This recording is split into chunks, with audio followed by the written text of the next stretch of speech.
వి gold trusted gold buyers మీరు తాకట్టు పెట్టిన బంగారాన్ని విడిపించి ఈ రోజు ఉన్న మార్కెట్ ధరకు కొనబడను 7771077720.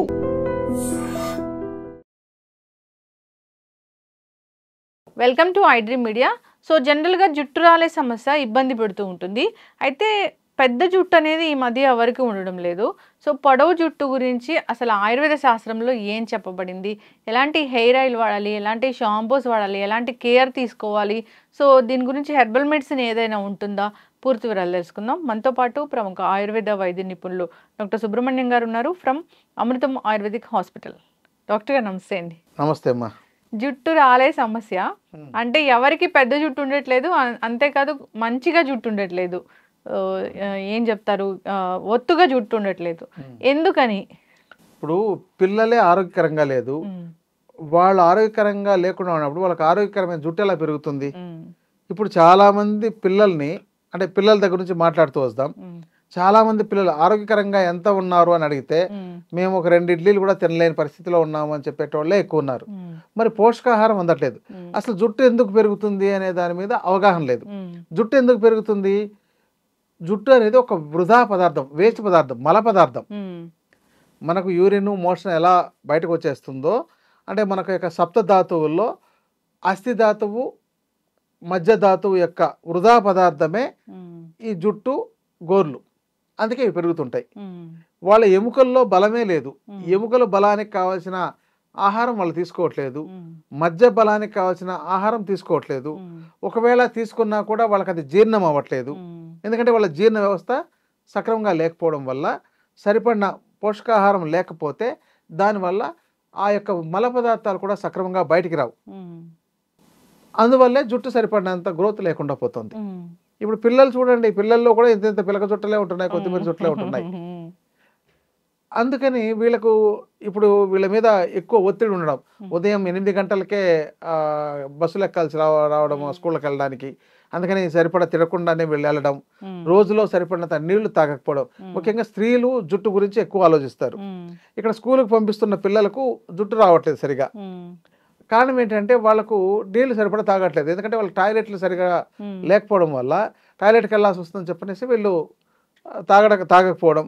ఇంకోటి అంటే వీళ్ళు కంటిన్యూ పీరియడ్స్ పెట్టిందను ఆ యూరిన్కి వెళ్ళడం అనే దానికి సమయం కూడా తక్కువ ఇవ్వడం, ఆ సరిపడా వెళ్ళకపోవడం, లేకపోతే అక్కడ క్లీనింగ్ లేదని చెప్పని వీళ్ళకి ఒక అసహ్యకరమైన భావం ఉండడం, ఇలాంటి వాటి వల్ల సరిపడినంత నీరు తాగకపోయినా జుట్టు పెరగదు, జుట్టు రాలుతుంది. ఎవరినైనా బాగా అబ్జర్వ్ చేయండి, ఎవరైతే జుట్టు రాలుతుంది అని చెప్తారో వాళ్ళకు ఒక 15 రోజులు, రోజుకు వాళ్ళ బరువును బట్టి ఒక 10-12 కిలోలకు లేదా 15 కిలోల బరువుకు 1 లీటర్ నీళ్ళన్నా తాగాలి. అంటే 60 కిలోలు ఉన్నారంటే మినిమం రోజుకు 4 లీటర్లు తాగాలి. ఇంకా ఎండలో తిరుగుతున్నారంటే ఆ వ్యక్తి 6 లీటర్ల నీళ్లు తాగాలి. ఎండలో పనిచేస్తుండే వ్యక్తి అయితే 8 లీటర్ల నీళ్ళు తాగాలి. అంటే ఒక 60 కిలోల బరువు ఉండే వ్యక్తికే. మరి అంత తాగినా అనుకోండి వాళ్ళకి 15 రోజుల్లోనే జుట్టు రావడం ఆగిపోతుంది. ఓకే, వాటర్ డిహైడ్రేషన్ కూడా. ఎందుకంటే జుట్టు యొక్క సరిపడినంత రసధాతువు మన శరీరంలో లేకపోవడం వల్ల ఇక ఎక్కడికక్కడ అది గ్రోత్ రావాల్సింది ప్రాపర్గా రాలేక కట్ అయిపోతుంటాయి అన్నమాట. మరి ఏం చేయాలి డాక్టర్? సరైన వాటర్ తీసుకోవాలి. అది ఇంకా రెండోది ఏంటంటే వీళ్ళకు ఎముకలకు మధ్యలకు, ఎముక మధ్య భాగాలకు సరిపడినంత న్యూట్రిషన్ అందగలిగే పదార్థాలు ఏమున్నాయి, వాటిని ఎక్కడ తీసుకోవట్లేదు. ఎంతసేపు మన వాళ్ళు రొటీన్ ఆహారాన్ని తీసుకుంటున్నారు. ఇప్పుడు మనకు జుట్టు బాగా పెరగడానికి ఆకుకూరలు బాగా పనిచేస్తాయండి. అది బోన్స్ కూడా మంచి స్ట్రెంగ్త్ ఇస్తుంది. ఇప్పుడు ఉదాహరణకు మునగాకు, మన యొక్క కరివేపాకు. మరి కరివేపాకు చూర్ణాలు ఎంతమంది వాడుతున్నారు, ఎలా పెట్టుకుని వాడుతున్నారు, దాంతో మంచిది ఎక్కడ వాడుతున్నారు, మునగాకు ఎంతమంది వాడుతున్నారు? ఈ మధ్య కొంత చెప్తుండే దానివల్ల ఎవరో కొంతమంది వాడుతున్నారు. అంటే తగిన మోతాదు, అంటే ఇక్కడ ఏది అతి సర్వత్రా వర్జేయదు, ఏది ఎక్కువ తీసుకోకూడదు. అట్లనే అన్నం కూడా ఎక్కువ తినకూడదు. జనరల్ గా మునగాకు అంటే మునగాకు మనకి అంత ఫ్రెష్ లీవ్స్ దొరకవు కాబట్టి డ్రై మునగాకు పౌడర్ వాడుకోవచ్చు. డ్రై మునగాకే దొరుకుతుందండి ఆ పౌడర్స్. ఇప్పుడు చాలా మంది అది ఒక వ్యాపారంగా చేస్తున్నారు కాబట్టి ప్రతిదీ ఏదైనా ఇలాంటి సోషల్ మీడియా రావడం వల్ల, ఇలాంటివన్నీ చెప్పడం వల్ల ఇవన్నీ వ్యాపారంగా బాగానే మారాయి. ఒకప్పుడు మునగాకు మాకు ఎవరైనా సప్లై చేయమంటే చేసేవాళ్ళు కాదు. ఇప్పుడు మాకు రా మెటీరియల్ కావాలంటే ఎంతైనా ఇవ్వడానికి సిద్ధంగా ఉండేవాళ్ళు ఉంటున్నారు అనమాట. ఎట్లా తీసుకోవాలి డాక్టర్ గారు అసలు మునగాకు పౌడర్ని? మనము ఆహారంగా వండుకొని తినడం మంచిదండి. పౌడర్ రూపంలో తీసుకోవాలంటే వాటర్తో తీసుకోవడం, లేదంటే వాళ్ళకు నచ్చిన పదార్థాలతో దేంతో అయినా తీసుకోవచ్చు. క్వాంటిటీ మ్యాటర్ అవుతుంది అక్కడ. ఒక చెంచా నుంచి 1.5 చెంచా దాకా తీసుకోవచ్చు అనమాట. ఓకే. ఇది తర్వాత ఇంకా ఆయుర్వేదంలో ఇట్లాంటి వాటి గురించి చాలా రకాల ద్రవ్యాలు చెప్పారండి, పోషకాహార ద్రవ్యాలు. వాటిని ఇప్పుడు నల్లేరు అంటారు చూడండి, అది బోన్స్కు మంచి స్ట్రెంగ్త్ ఇస్తుంది, బోన్స్ను కాపాడుతుంది. అట్లాగే దాంతో కూడా సఫిషియెంట్ ఈ కాల్షియం ఇంగ్రీడియంట్స్ కూడా కొంతవరకు ఉన్నాయి. ఇక మెంతులు, మనం మెంతులు వాడేది చాలా తక్కువ. మెంతులు ఎంతమంది వాడుతున్నారు చెప్పండి? అది ఎలా వాడాలో ఇప్పటికీ చాలా మందికి ప్రశ్నార్థకం. ఎందుకంటే అది వగరుగా ఉంటుంది, మనం తినలేము, లేదా చేదుగా ఉంటుంది అని అంటారు. మరి దానికి కావలసిన విధానం ఎలాగా? మొలకెత్తిసి తింటే గ్యాస్ ప్రాబ్లం అవుతుంది అంటున్నారు. మరి చూర్ణంని ఎక్కడైనా దేంతైనా వేపుడు చేసి ఏదైనా ఆహారంలో కలిపి తీసుకోవాలి. వీటిని తీసుకెళ్లి పచ్చళ్ళలో వేసి ఆ పచ్చళ్ళు తినమంటున్నారు. పచ్చళ్ళు తింటుంటే చాలా మందికి మాకు వేడి చేసి పైల్స్ ప్రాబ్లమ్స్ వస్తున్నాయని చెప్తున్నారు. సో ఇలా ఒకదానికి ఒకటి లింక్ అవుతుంది.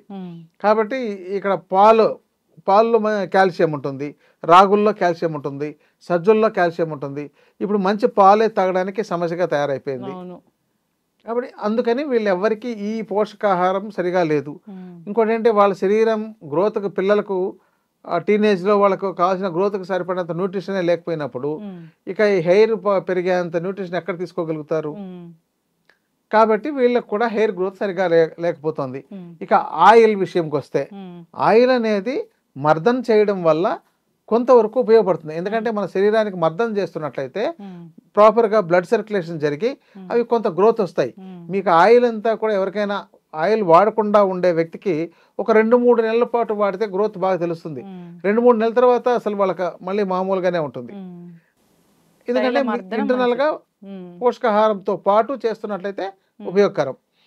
అందుకని ప్రధానంగా హెయిర్ మీకు బాగుండాలంటే చేయాల్సింది ఏంటంటే నీరు సరిపడినంత తాగడం, గ్యాస్, ఎసిడిటీ, డైజెస్టివ్ డిజార్డర్స్ అనేది లేకుండా ఉండాలి, పూర్తిగా ఆరోగ్యంగా ఉండాలి.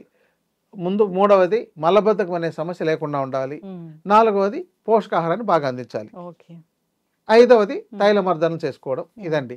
ఈ 5 పాయింట్స్ని కరెక్ట్గా పాటించిన వాళ్ళందరికీ కూడా హెయిర్ గ్రోత్ బాగా వస్తుంది, హెయిర్ ఫాల్ కూడా కంట్రోల్ అవుతుంది. ఇక షాంపూలు రోజు పెట్టి చాలామంది రకరకాల కెమికల్స్ ఉండే వాటిని, తక్కువగా ఉండే వాటిని వాడుతున్నారు. దానికంటే కొంచెం ఈ యొక్క షీకాయి, కుంకుడుకాయి, గుంటగలగర, బ్రహ్మి, వట్టివేరు ఇలాంటి వాటిని తయారు చేసి ఒక కషాయం చేసి వాళ్ళు తయారు చేసుకొని ఆ కషాయంని పెట్టి తలకు పెట్టి స్నానం చేస్తున్నట్లయితే చాలా బాగుంటుంది. ఇంకోటి అంటే మీరు కేరళ లాంటి వాటికి వెళ్తే వాళ్ళు ముందు తైలం పెట్టుకొని తర్వాత స్నానం చేస్తారు. సో అది కూడా కొంతవరకు వాళ్ళకు హెయిర్ బాగుండడానికి ఉపయోగపడుతుందని కొంతమందిలో అక్కడ బాగుంటుంది. కాబట్టి అదొక దానిలోని సైన్స్ ఏంటో మనం గమనించాలి. తైలాన్ని వాళ్ళు అంటే స్నానానికి వెళ్ళే ముందు తైలం పెట్టుకుని తర్వాత వాళ్ళు ఒట్టిగా స్నానం చేసి వస్తారు, షాంపూలు పెట్టరు. తర్వాత మళ్ళీ ఇంకెప్పుడో షాంపూ వాళ్ళకి అవసరాన్ని బట్టి చేస్తారు. ఇప్పుడు ఈ షాంపూలతో చాలా మందికి అలవాటు అయిపోయింది కాబట్టి రోజు షాంపూ పెట్టి చేసే వాళ్ళు ఉన్నారు. కొంతమంది అసలు షాంపూలే పెట్టకుండా చేయకుండా ఉండే వాళ్ళు ఉన్నారు. చాలా మందికి ఈ డాండ్రఫ్ లాంటివి ఉంటున్నాయి. ఇది కూడా హెయిర్ ఫాల్ అవడానికి కారణమవుతుంది. ఇక ఇప్పుడు ఆల్రెడీ వాళ్ళ తల్లిదండ్రులే ఆరోగ్యకరంగా ఉండట్లేదు కాబట్టి పుట్టే పిల్లలు కూడా ఆరోగ్యకరంగా లేక వీళ్ళకి 20 ఏళ్ళకే వైట్ హెయిర్స్ వచ్చేస్తుండే వాళ్ళు ఉన్నారు. ఇవన్నీ కూడా మనం ఆరోగ్యకరంగా ఉండడానికి ఏం ప్రయత్నం చేయాలో రకరకాలుగా తెలుసుకునే ప్రయత్నం చేయడం ద్వారా సాధించవచ్చేమో కానీ ఉట్టిగా ఏదో ఆయిల్తోనో, షాంపూతోనో, ఏదో టాబ్లెట్తోనో మనము పూర్తి పరిష్కారాన్ని కానీ బాగా మీరు కోరుకున్నంత లాభాన్ని కానీ పొందలేకపోతారని నా అభిప్రాయం. చక్కగా చెప్పారు డాక్టర్ గారు. సో పోషకాహార లోపం కూడా ప్రధాన కారణమే దీనికి. అవును. సో అంటే ఇప్పుడు ఆయుర్వేదంలో చాలా రకాల మూలికలు ఉన్నాయి ఇందాక మీరు చెప్పినట్లు. దాంట్లో ఏదైనా హెయిర్ గ్రోత్కి ఉపయోగపడుతుందా? పోషకాహారం తీసుకుంటున్నాము, దాంతోపాటు ఇలాంటివి ఏమైనా తీసుకోవచ్చా? హెయిర్ గ్రోత్ అనేసరికండి మనకు మేమైతే కొన్ని కాల్షియం సప్లిమెంట్స్ ఉండే వాటిని ఇస్తామన్నమాట పిల్లల్లో వచ్చే వాళ్ళకి. ఇంకా హెర్బ్లో తీసుకునేసరికి భృంగరాజు లాంటిది కూడా లోపల కూడా తీసుకోవచ్చు అనమాట. గుంటగలగర, బ్రహ్మి, మెంతి ప్రిపరేషన్ అంత కాంబినేషన్లో ఉన్నవి కానీ ఇంకా చాలా రకాల హెర్బ్స్, డిఫరెంట్ హెర్బ్స్, తిప్పతీగ ఇట్లాంటి వాటితో కాంబినేషన్తో చేసిండే వాటి ఇస్తాం. ఇంకా ప్రధానంగా త్రిఫలా కూడా దీంతో కలిసే ఉంటుంది. తర్వాత ఐరన్ మాకు లోహ భస్మం అని చెప్పని మనకు ఆయుర్వేదంలో ఎక్కువగా చాలా చోట్ల మనం వాడతాము. ఇంకా ప్రవాళమని భస్మం చెప్పని కొన్ని భస్మాలు వాడతాం. ఇవన్నీ ఒక మినరల్ కాంపౌండ్, బాగా పనిచేస్తాయి కూడా. వాటితో మంచి గ్రోత్ని తీసుకురావడానికి కొంతవరకు. ఈ గుంట గలగరాకు అంటే అది జుట్టు పెరగడానికి యాక్చువల్గా గుంటగలగరాకు మన శరీరానికి ఒక ఆకుకూర లాంటిదండి. అది మనం వండుకొని తినొచ్చు. కొన్ని ఆ ఆకుని ఇట్లా నలిపితే బ్లాక్ రంగు వస్తుంది కాబట్టి అది మనకు బ్లాక్గా రావడానికి ఉపయోగపడుతుంది తప్పని ఉపయోగిస్తారు. ఇది గుంటగలగరాకు ముందు ప్రధానంగా లివర్ డిజార్డర్స్లో బాగా పనిచేస్తుంది. ఈవెన్ జాండీస్ని కూడా తగ్గించగలుగుతుంది అనమాట. అది బ్లడ్ ప్యూరిఫై చేయడంలో కొంతవరకు పనిచేస్తుంది. ఈ కొంతమందికి ఈ మైగ్రేన్, కంటి సమస్యలు వీటిలో కూడా పనిచేస్తుంది అనమాట. ఇక రెడ్డి వారి నానబాలు అని ఉంటుంది. సో అది చిన్న అంటే యాక్చువల్గా మన చుట్టుపక్కల ఉండే చిన్న చిన్న ప్లాంట్స్ చాలా వరకు ఉపయోగపడతాయండి. వీటిలో గుంటగలగర అనేది ఒక జుట్టు సంబంధించిన సమస్యలకు కానీ, మనకు లివర్ సంబంధించిన సమస్యలకు కానీ ఒక మంచి ఇంగ్రీడియంట్. అలాగే నీలి కూడా వేరే ప్లాంట్ అండి. అది గుంటగలగర వేరు, నీలి వేరు. ఆ యొక్క ప్లాంట్ కూడా ఈ గుంటగలగరాగా ఎలా పనిచేస్తుందో అలాగే అది నీలి రంగు దాంతో తీస్తారనమాట. అది కూడా లివర్ డిజార్డర్స్ మీద పనిచేస్తుంది. ఇంకా వెంపలేని ఉంటుంది. ఇవన్నీ కూడా మనకు బయట చిన్న చిన్న మొక్కలు రోడ్డు పక్కన కూడా దొరికేయగలిగేవే. అంటే బట్ మనం ఎప్పుడైనా సేకరించుకోవాల్సినప్పుడు నాణ్యమైన ప్రదేశంలో సేకరించుకోవాలి. అంటే ఎక్కడైనా పంట పొలాల్లో ఉండే చోట, ఎందుకంటే అందరూ ఈ డస్ట్ అంతా వచ్చే చోట రోడ్డు పక్కన అలాంటివి కలెక్ట్ చేసుకున్నట్లయితే వాటిలో లెడ్ కంటెంట్ ఇలాంటివన్నీ ఎక్కువైపోయి మళ్ళీ వేరే ఇబ్బందులు వస్తాయి. ఎందుకంటే వాటికి నిపుణుల సమక్షంలో తీసుకుంటేనే మంచిది. అంటే నిపుణులు అనడం కన్నా ఇక్కడ నాణ్యమైన ఆ పదార్థాలని సేకరించుకొని ఉపయోగించుకోవాలి అనేది.